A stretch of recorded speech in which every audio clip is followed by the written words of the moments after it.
अरे कहाँ पैबू रे मैया सुनर सुनर झुलुआ, कहाँ पैबू रे समा के डोर।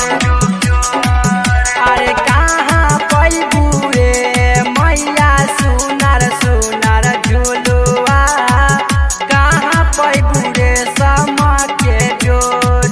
अरे ये ते हम जानती त झुलुआ लगावते, लाइल रहती रे समा के डोर।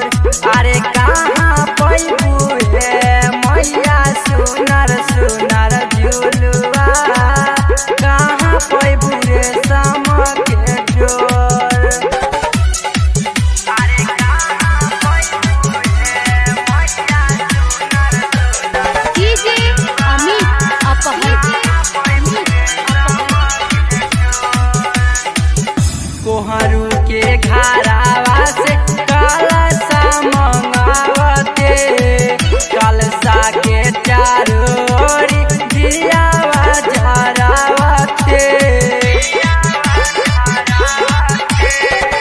कोहरू के घरावा से कलसा मंगावते, कलसा के चारों ओरी दियावा जरावते। अरे एक में सोचतानी पूजती चरनिया, दर्शन देती जरूर। अरे कहाँ पैबू रे मैया सुनर सुनर झुलुआ, कहाँ पैबू रे समा के डोर। अरे कहाँ पैबू रे मैया सुनर सुनर झुलुआ, कहाँ पैबू रे समा के डोर। अरे कहाँ पैबू रे मैया सुनर सुनर झुलुआ, कहाँ पैबू रे समा के डीजे अमित अपहर